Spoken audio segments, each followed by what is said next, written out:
Hello, whisperers. Welcome to the channel. If you enjoy tonight's tale, don't forget to like, subscribe, and share.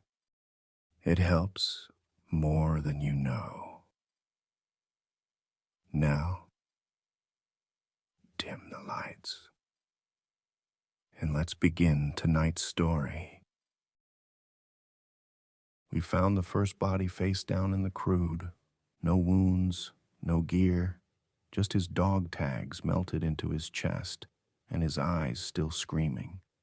They told us it was a gas leak. But gas doesn't whisper your name, and it doesn't leave hoofprints in the sand. They called it psychological warfare. But fire doesn't rise against gravity, and men don't scream like that unless they've seen hell. We were deployed to the Al-Qudra oil fields under the pretense of a recon op, suspected sabotage of local infrastructure. They didn't brief us on the dig site. They didn't mention the salt line perimeter or the two-man patrols that never came back. They didn't say the last unit sent in started praying in tongues before their radios went silent. I'm the last one left, and I've seen it. It wears smoke like a cloak. It moves through the rigs like a sickness. I'm leaving this behind for whoever's next. Because command will send more. They always send more. These are the only tips to survive the demon in the oil fields. Read them. Burn the rest. Tip 1. Don't trust the black smoke. It started the second night. We'd set up forward operating position around drill site Delta. Nothing permanent, just a row of tents flapping in the wind and a diesel hum that never quite left the air. The whole place reeked of heat-treated metal and burned lubricant. You'd think being surrounded by crude oil would make everything smell like money, but it didn't. It smelled like rot, sweet, like spoiled meat behind a gas station. There were 6 of us awake on night rotation. I was manning the east perimeter, watching dunes ripple under moonlight that looked too sharp, like it was cutting through the dark instead of washing over it. The air shimmered even though the sun was long gone. Sand popped under my boots like it was still baking. Then I saw it, a wisp of black, thin, like cigarette smoke, drifting across the compound's southern ridge. Nothing should have been burning. We'd secured the lines. No flares were scheduled. There wasn't a breeze strong enough to carry it anyway. But it moved, slow, deliberate, curling over the ground like a snake. No wind, no heat shimmer, just that smoke, dragging itself across the sand like it knew where it was going. I called it in. Unknown movement south ridge, possible chemical leak or ignited vapor. Sending team? Lieutenant Krause answered. Told me to hold position. He'd check it out with Dawson. I told him the smoke didn't look right, that it wasn't dissipating. He laughed. It's the desert, Moore. Nothing looks right out here. I watched him disappear over the ridge with Dawson, boots crunching on the crusted sand. I kept my rifle trained dead center on that rolling cloud, which had now stopped moving. It just hovered there, like it was waiting. The radio crackled. Perimeter clear. No signs of... Wait, what the Static, then screaming. Not short, not chaotic, just long. One unbroken wail that made the air taste like pennies. I could hear it all the way from the ridge, and then something else beneath it, a deep, rattling hum, like an engine that never idled right. But it was breathing. The smoke surged forward. It didn't billow. It didn't swirl.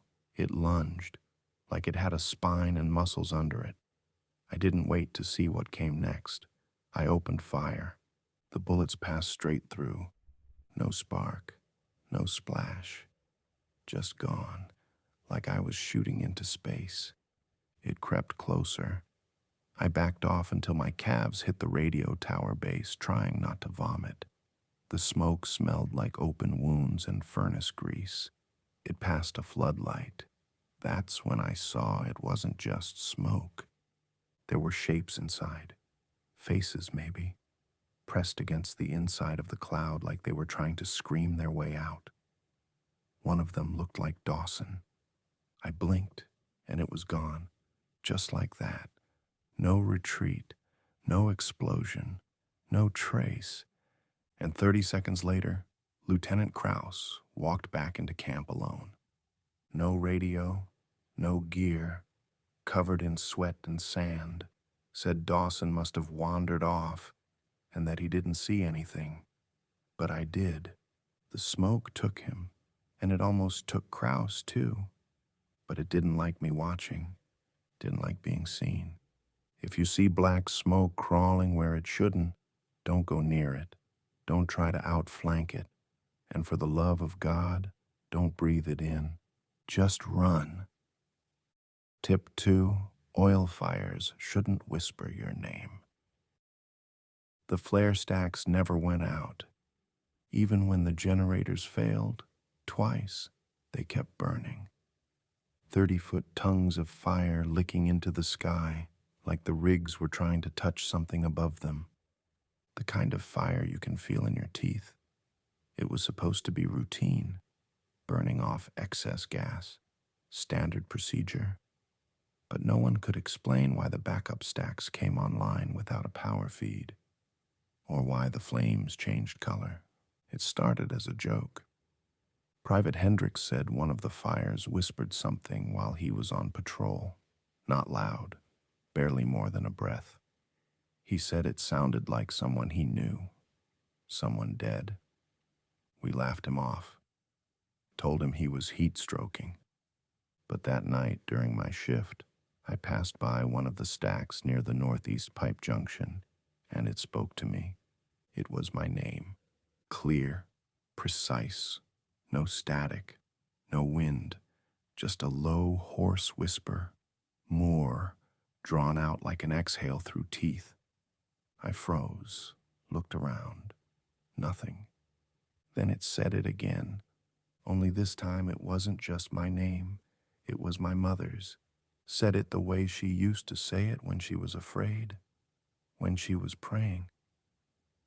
I backed away slowly, rifle raised, eyes on the flame.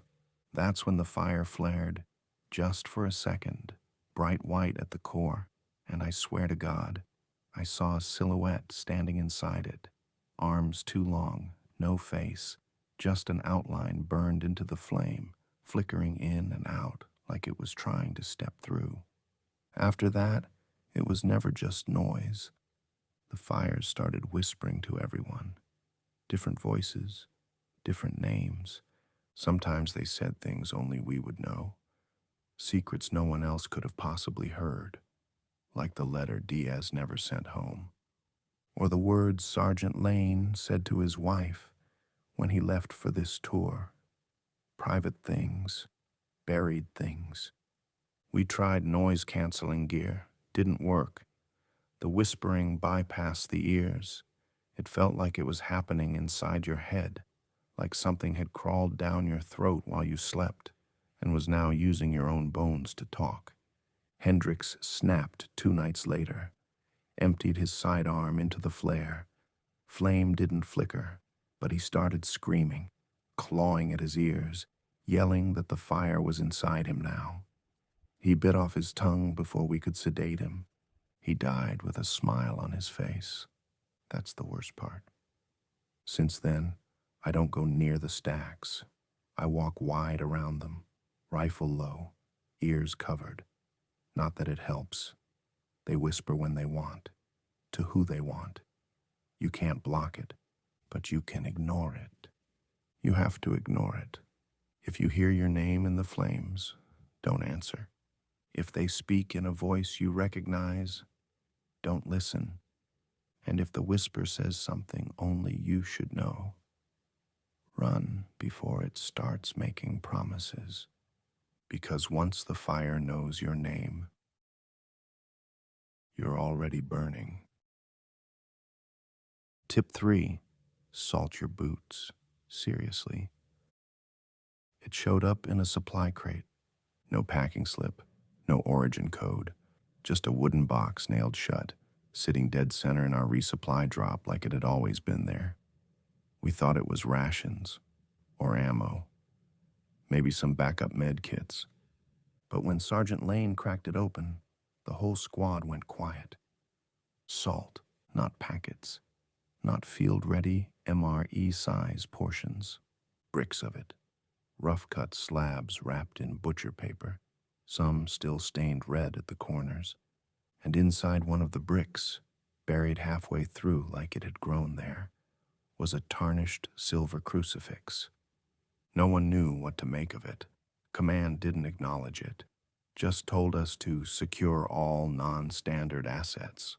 So we shoved it in the mess tent and forgot about it. Except for Diaz, he was quiet, even before things got bad. Deep South Pentecostal kid with crosses carved into the handles of his combat knife. Everyone figured he'd lose it first, but that night, when the whispering started again and Krause began muttering scripture in his sleep, Diaz was the only one who slept straight through. When I asked him how, he pointed to his boots. He'd rubbed salt into the soles and lined the inside with it like a talisman. Told me his grandmother used to salt the doorways when the wrong things came knocking. I thought he was losing it, until I saw what happened to Hendricks. He was on post when the shadow came through the fence again, thin like fog on a hot road. He froze up, didn't raise his weapon, didn't blink, just stared. I was half a click away, but I saw the shape behind him, long arms, no mouth, just slits where eyes should be. It reached out like it was going to touch him, and then stopped. It looked down at his boots. He'd stepped into Diaz's tent by mistake, still wearing his own gear, but standing just inside the salt ring Diaz had set around his cot. The thing stood there for nearly 30 seconds, silent, watching. Then it peeled off like it had touched something hot. No sound, no attack, just gone. The next morning, Diaz passed me a palmful of salt and said, It won't stop it, but it'll make you harder to swallow. I haven't taken my boots off since. We don't know what the salt does exactly. We just know the ones who don't use it sleep worse. They dream of ash, of burning altars, of voices that sound like their own. So if you find salt out here, use it. Rub it into the soles of your boots. Pour it under your cot. Hell, pocket a chunk for your vest. Because if the demon's walking through walls to get to you, a line of salt might be the only thing that makes it think twice. Tip 4. Never follow the lights on the horizon. They started appearing on day 6. At first we thought it was a convoy. Headlights in the distance, low and steady, white-blue halogens cresting the dunes just before midnight, too far to make out the vehicles, but close enough to see the beams cut through the dark like knives. Krause said reinforcements were finally inbound. Diaz went pale, wouldn't speak, just stared through the wire with a look I'll never forget, like a dog waiting for thunder. When the lights didn't move for 3 hours, we got nervous. No engine noise, no radio confirmation, no dust trails, just light, frozen, unblinking, watching. At 0400, we sent Corporal Jensen and Private Ahmed to check it out. Standard recon, 2-man sweep, 10-minute window, full comms link. We never heard from them again. No gunshots, no screaming, just one last burst of static, and then a wet gurgling noise that made the sergeant rip off his headset and vomit.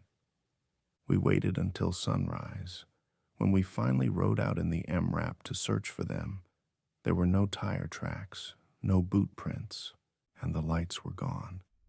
We found Jensen's sidearm buried in the sand, still warm to the touch, and a set of prints leading away. Not boot prints, not barefoot either. Hooves, but spaced wrong, bent wrong, like whatever made them had too many joints and walked backward. That night, the lights came back, closer this time, and they weren't just headlights anymore. Some of them were blue, others pulsed red like dying embers, and if you looked hard enough, you could almost make out shapes moving between them, tall, gaunt silhouettes just out of reach. Diaz told us not to look, said the lights were a lure, said the old ones used them to draw travelers into the sand, to strip the name from your bones and feed on whatever was left. He told me, If you see 2 lights, you're fine. If you see 3, pray. That means it's facing you. the next night, a new private, Griggs, wandered out during watch, said he saw someone waving a signal mirror in the distance, heard someone calling for help. We found his uniform an hour later, folded, clean, boots sitting neatly on top. His dog tags were melted into the sand. The lights came back 2 nights later. Same place, same glow. But now there were 4 of them, and they were smiling. If you see lights on the horizon that shouldn't be there, do not pursue. Do not try to signal. Do not answer if you hear your name in the wind, because the lights aren't vehicles, they're eyes. And if you follow them into the dark, you won't come back human. Tip 5, stop digging. Drill site Echo wasn't on the original map. It didn't show up on satellite. No coordinates in the briefing, no mention in the intel packet. But when we followed the fiber lines branching off the main site, we found it half buried behind a sand berm, fenced in, unlit, and abandoned, except for the sound. A low, rhythmic churning, like an old machine still grinding against the dark. Something down there was still alive, still moving. Lane said it was probably an old capped well, something decommissioned, but the gate wasn't locked. The chains were broken and melted like someone had taken a blowtorch to them, except the links were fused shut, not pulled apart. Inside, we found the drill rig, half rusted, coated in soot, but still spinning, slowly, endlessly, boring straight into the black clay below. There were no signs of the crew, just streaks on the walls, oily handprints that started at shoulder height and dragged down to the floor, like someone had been pulled screaming through the muck. We called it in, got silence. That night, Kraus started coughing up sand. Not dust, sand. And when we went back to inspect the drill, we found something waiting at the bottom of the shaft. Not a reservoir, not oil, not even stone. Flesh. Tough, black, and wet, like the inside of a lung that hadn't breathed in 1,000 years. It pulsed when we touched it, twitched when we turned off our lights. The drill was cutting into something alive. Diaz lost it, said we'd opened its throat, said we were feeding it, that it liked the sound. We tried to shut the drill down, but nothing worked. The breakers were slag. The wires weren't connected to anything, just frayed ends pushed into the soil, humming like a heartbeat. That's when Singh slipped and fell into the shaft. He never hit the bottom. He just kept screaming as he was pulled down. Not fast, not sudden, like something gently accepted him, like a mouth closing around a piece of fruit. And then the rig spun faster. We blew the controls, C4 in the base housing, enough to flatten a Humvee. The rig didn't even flinch, and now the humming's getting louder, coming through the ground at night. Our tents shake like they're breathing with it. The sand bubbles around the drill site like it's boiling. We haven't gone back since. If you hear machinery underground, don't investigate, don't assume it's yours. Don't try to shut it down, because if the drill is still spinning, you're standing on its tongue, and if it starts speaking back, it means it's finally awake. Tip 6. Your rifle won't save you. We made contact on day 9. Up until then, it was just whispers, shadows, and the feeling of being watched. But that night, something stepped into the floodlights, tall, hunched, and dragging something behind it. We were down to 4. Kraus hadn't spoken in 2 days. Diaz had stopped sleeping. Lane was praying into his helmet. I was manning the last operational gun nest with an M249, half a belt of tracers, and no backup. I thought it was one of ours at first. Looked like Jensen from the back. Same haircut, same posture. Even the way he limped was right. But Jensen was gone. Had been for 3 nights. And no one walks like that unless their bones don't fit anymore. It turned toward us. Not Jensen. The face was almost right, too smooth, like it had been stretched across a different skull. The eyes were glassy, too wide, and blinking out of sync. The mouth opened, but not to speak, just to grin. I opened fire, full burst, center mass. The tracers lit it up like a bonfire, but it didn't drop. It shuddered, not from the impact, from the noise, like it was enjoying the sound of the weapon, savoring the rhythm. Every bullet that passed through kicked up mist, not blood, but vapor, steam that stank of ammonia and rot. Lane tossed a thermite grenade. It dodged, not fast, not deliberate, just shifted, like its body remembered something gravity didn't. And then it started screaming, not from its mouth, from everywhere. The ground, the sky, our radios. The screams of our dead piped back at us through static and grit. I saw Kraus drop to his knees, pressing his palms into his ears until they bled. Diaz stepped forward, calm, raised his sidearm. But he didn't shoot the body. He fired into the shadow it was casting, and it shrieked like he'd gutted it. One clean shot, center of the shadow where the light hit just right, and the thing folded in on itself like a dying flame. Not dead, not gone, but wounded. It bled wrong. The air turned heavy, the light dimmed, and the fire from the flare stacks bent sideways, like it was being pulled toward where it had stood. We didn't follow. We didn't breathe. And when we checked our ammo counts, all rounds accounted for, except the one Diaz fired. Your rifle won't save you. Body shots are useless. The meat isn't real. Headshots just make it curious. Explosives scatter it, but it reforms.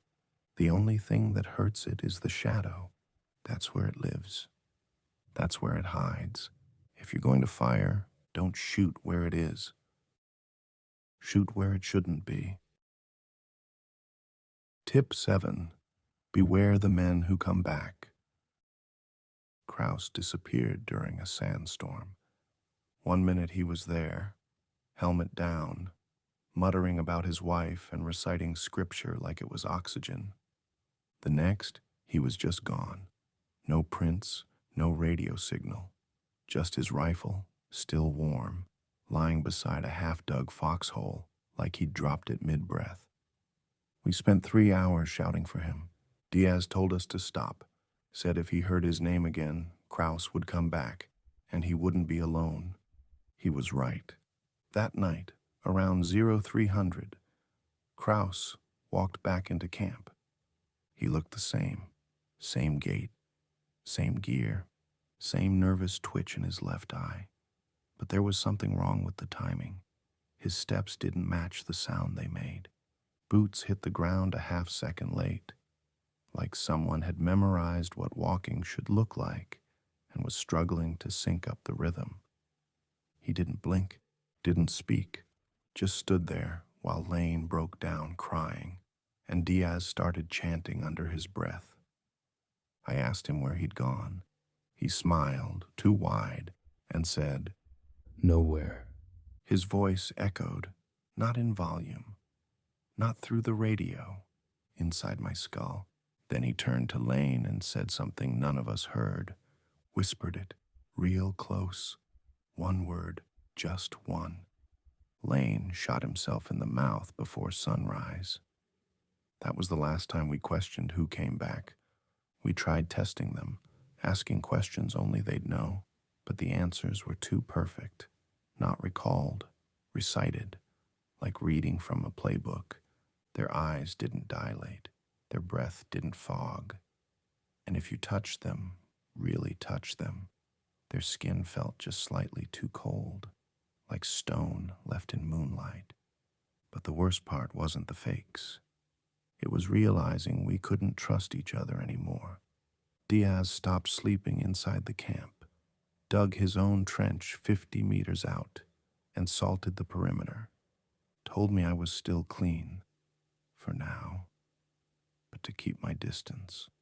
Said he could smell it on the others, that they were empty, worn like uniforms. They started humming at night. Not melodies, not words, just the low, bone-deep hum of machinery turning underground. One night I caught one of them, Ahmed, standing over my cot, holding his helmet in both hands, staring down at me. When I opened my eyes, he smiled and said, You looked different before. "Before what?" I never asked.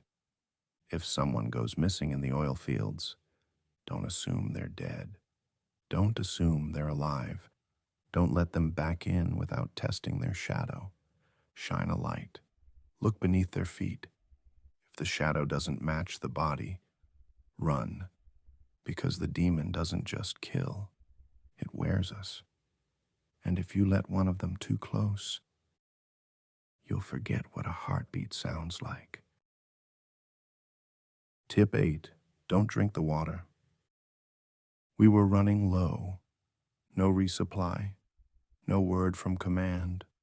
Just sun, silence, and sand that somehow grew colder the longer we stayed.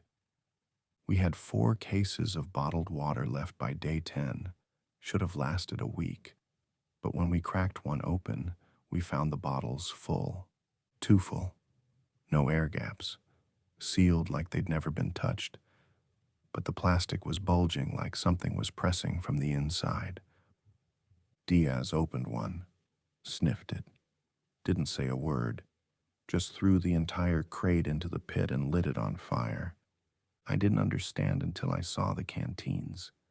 They looked normal, labeled, sealed, but when we unscrewed the caps, the water didn't move like water. No ripples, no slosh, just this thick, metallic stillness, like it was waiting to be swallowed.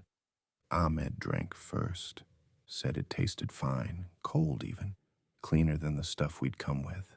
10 minutes later, he started vomiting. Not bile, not blood, worms. Translucent things with too many eyes and mouths that opened sideways. They screamed when they hit the ground, high, sharp notes like radio feedback, and burrowed straight into the sand. Ahmed begged us to cut them out, tore at his own throat until he passed out. He died 6 hours later, with a look of relief on his face. We checked the rest of the water, all of it, even the stuff we'd been using for days. It was changing. No smell, no taste, but under the light, it shimmered with a rainbow film, like oil on asphalt. And when we listened closely, there was a faint sound coming from inside the bottles. Breathing. Diaz told us this place was old, older than any god we named in our prayers. Said it lived under the sand, and water was how it entered us, how it hollowed us out. It wasn't just about thirst, it was about invitation. If you run out of water, don't trust the canteens, not even yours. Don't trust what's in the tanks, the wells, or the crates. Stick to sealed rations, if you're lucky enough to have them. If you must drink, make sure it burns going down. Because if the water tastes clean, you're already being digested. And once it's inside you, you're not one of us anymore. Tip 9. If you see the tower, it's already too late. It wasn't there yesterday. We were down to 3, me, Diaz, and whatever was still pretending to be Kraus. We hadn't spoken in hours. The sun hadn't risen, or maybe it had, and the sky just stopped noticing. Diaz saw it first, stopped mid-step, stared through the haze, and whispered. Oh no, it's standing up. I followed his gaze. At first I thought it was a derrick, an old oil rig, or maybe a comms tower, something rusted and forgotten out past the ridge. But the scale was wrong. Too tall, too thin. It swayed like it was breathing. I raised my binoculars. It wasn't a structure, it was a spine. Vertebrae the size of fuel trucks, rib-like arms coiled in the sand, tendons stretching into the clouds. The closer I looked, the more it shifted, angle by angle, shape by shape, like it wasn't sure what it wanted to be. Metal one moment, bone the next, and then something else entirely, something alive. There were bodies hanging from it. Thousands, miles up, twisting in a wind that didn't reach the ground. Some were wearing our uniforms. One of them was wearing mine. Kraus, if it was still Kraus, walked toward it, silent, smiling. We didn't stop him. We couldn't move. As he approached, the tower bent down, slowly, lovingly, like a parent greeting a child. It opened at the center. Not a door, an absence, a perfect void that devoured light, sound, and time. Kraus stepped into it and vanished without a ripple. Then the tower stood tall again and turned its head, not toward Diaz, not toward the camp, toward me. I couldn't look away. My nose started bleeding. My ears popped. I dropped to the ground and screamed, but no sound came out. Diaz dragged me back, threw salt over my body, and held me down until the shaking stopped. The tower only shows itself when it's ready to feed, He said. and it just looked at you. We moved out that night, didn't pack, didn't mark our location, just walked, and behind us, far out in the dunes, the tower began to follow. If you see the tower, do not speak, do not move toward it, do not acknowledge the bodies hanging in its ribs, because the tower is not a place, it's a being, and if it's revealed itself to you, it means you're already inside it. Tip 10, burn the map, burn the orders, leave the radios behind. You need to understand something. There is no extraction. There never was. Command stopped responding 5 days ago, not with silence, but with laughter. Bursts of static followed by voices we recognized. Voices of the dead, patching in like they'd never left. Lane Singh, even Hendricks, whose jaw had been found buried under 6 inches of sand. They all said the same thing, over and over. Mission complete. Await further instructions. But there were no more instructions, no more coordinates. Just that tower, growing taller by the hour. Just the sky, now permanently dim, as if the sun is scared to look down. We found the maps warped, not outdated, rewritten. Sand dunes in places where steel platforms should have been. The compound erased. Names shifted, letters melting on the page like candle wax. Diaz tried to follow the old grid, said he could navigate us back to the LZ. After 3 days, we ended up exactly where we started. Only now the rigs were bent like crosses, and the pipeline hissed with something that wasn't gas. He collapsed that night, clutching his chest, said it was calling him by his serial number. Said he couldn't remember his wife's face, but he remembered how to reload his rifle with his teeth. He begged me to burn it all: maps, orders, gear, even the dog tags, especially the dog tags. I did. And for the first time in days, the ground stopped breathing. The smoke pulled back. The lights on the horizon blinked out. I don't think it liked being erased. Here's what I've learned. Maps are lies. This place rewrites geography to trap you. Orders are bait. They're written by something that wants you to obey. Radios are doors, and they don't open both ways. This was never a mission. It was a summoning. We weren't deployed to stop something. We were offered to it. So if you find yourself in the oil fields, burn the map, burn the orders, leave your gear in the sand, and walk, not towards safety, not towards sound, just away. Because the only way to survive out here is to stop pretending there's a reason for any of it. You're not a soldier anymore. You're bait with a heartbeat. If you're reading this, you're already too close. Maybe they dropped you in after we went dark. Maybe you picked up the signal through some broken relay tower that should have been destroyed weeks ago. Or maybe you were never meant to find this at all. Maybe it wants you to. Doesn't matter.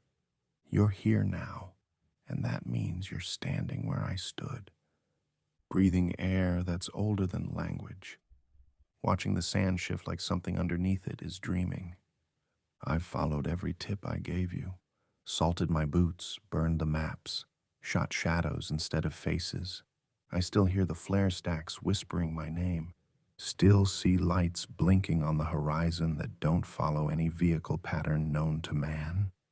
And I know the tower is near, closer than ever. Sometimes I hear its ribs creak when the wind dies. Diaz is gone, not dead, not missing, just gone. Like the desert made him part of the contract. I'm the last one, and I know now why we were sent here. It wasn't recon. It wasn't sabotage response. It was tribute. There's something beneath these fields, something immense. It feeds on oil and blood and memory. And the more we bring, steel, fire, fear, the stronger it gets. This place doesn't forget. It remembers our names, our sins, our orders, and it will remember you. So if you're reading this, don't report back. Don't finish the mission. Don't wait for dawn. Turn around and pray you forget what you've seen. Because if it learns your name, you won't die a soldier. You'll die remembered.